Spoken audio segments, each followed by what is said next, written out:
I'm Leslie Nace, and I'm just here to celebrate a little bit about women.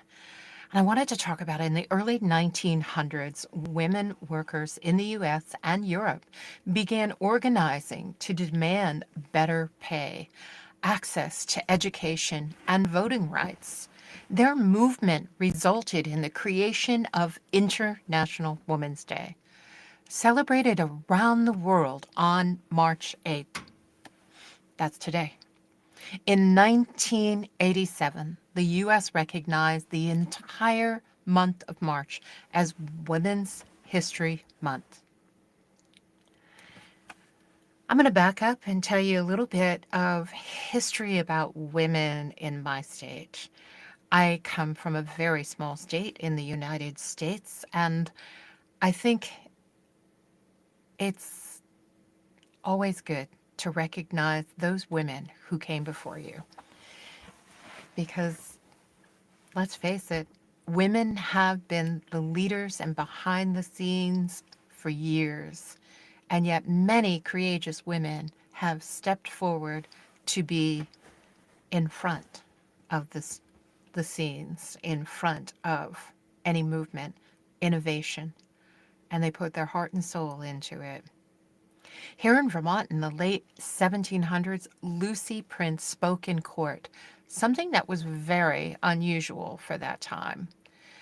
Lucy Prince, forgotten hero, she's one Vermont woman who was very important in collecting and saving the stories of Vermont history. Then there's Abby Hemingway. She left a 30-year legacy, and it's all about, let me see, it was gazettes and writing. And yet, many people, if you weren't here in the state, wouldn't have known what she collected and how that left a legacy of history here in Vermont. Now, there's another woman called Hetty Green. Now, she was famous, or maybe infamous, for being frugal. She didn't want to spend her money, even though she had a lot of it. She was a very rich woman, but by all accounts, she was also a very lonely woman in some times. But she amassed this fortune, and it wasn't until she passed on that people knew of it. And in fact, it was kind of called the Witch of Wall Street, was what she was called. And that just goes to show you, if it's called the Witch of Wall Street, many times women have been called, witches, something that was thought to be bad. How could they have amassed this kind of power and energy if they aren't a witch? And yet, in this modern society, you find a lot of women who proclaim to be witches. Well, Emily Proctor was not a witch, but she helped purchase library books in foreign languages for immigrants who worked at the Vermont Marble Company. The Vermont Marble Company is throughout the state, and one of the most, when it comes to immigrants who came here, there was a lot of stonemasons, the Scottish and the Italian men who sculptured these beautiful tombstones, if you would, out of the marble. But Vermont marble is found all over the world. And for her generosity to Emily Proctor to purchase books in foreign languages, it just shows her dedication to the women and the families who came as immigrants and the people. Next up, there's a story called How Father Mouse Came to Vermont and Other Stories. I'm not sure if that was one of Emily Proctor's book or not, but it was in a little bit of my research, and I may have to look that up to see what was going on. But there's many women here in Vermont in particular, but many women all over the world who went to work during World War II because their men were off to work.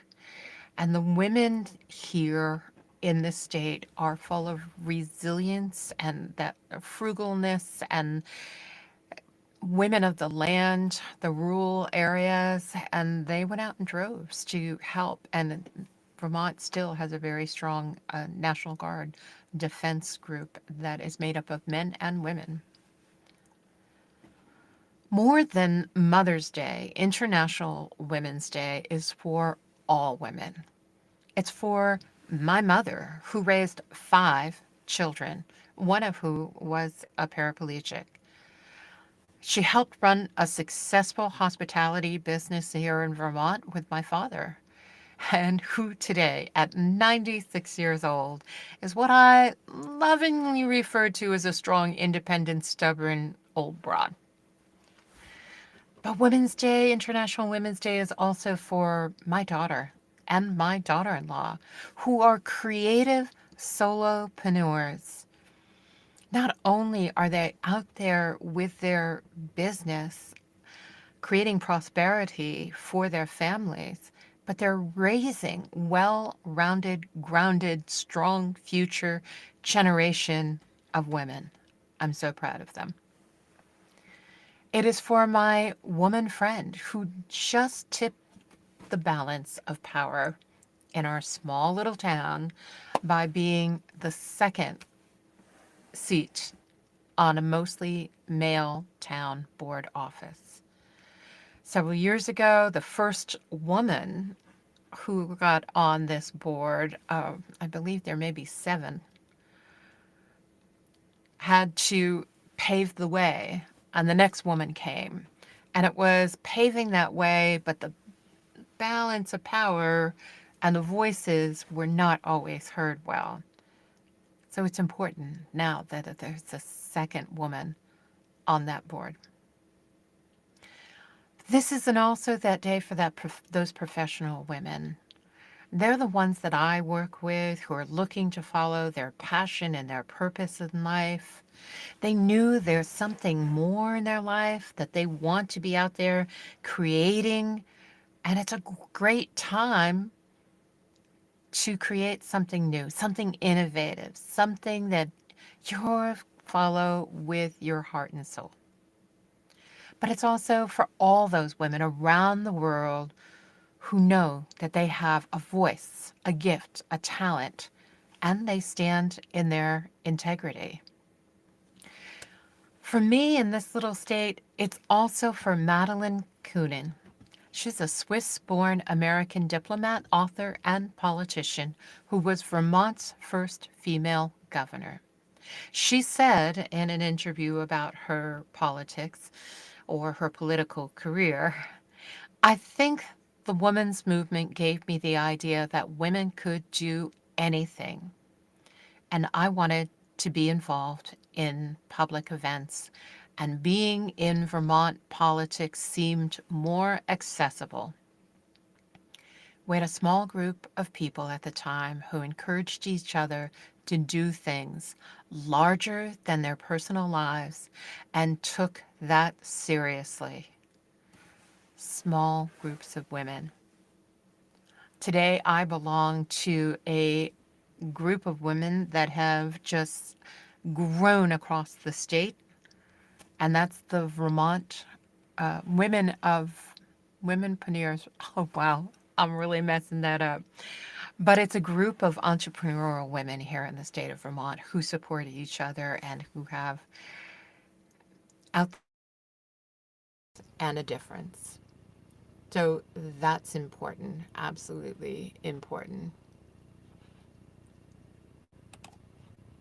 And I do believe in this changing times that it is the small groups of women that are here to help us all move through these times. Now, this is a quote from 7 Days, and they put an article about International Women's Day. It's a paper magazine here in the state. And they said, "These days, women run many Vermont businesses and institutions, including the Agency of Commerce and Community Development. The state's largest utility, Green Mountain Power,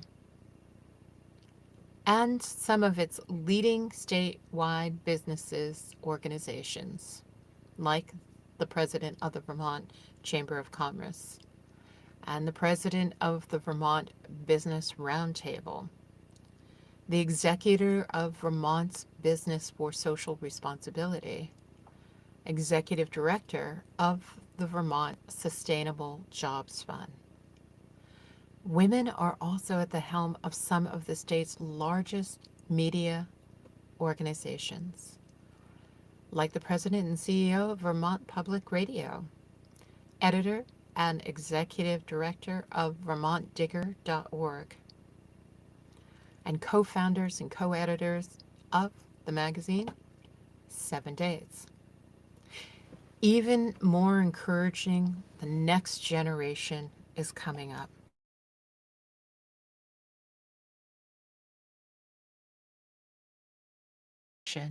Is soon to be here. There's so many more women who are the new thought leaders that are on the horizon in this changing world. It's women who inspire other women with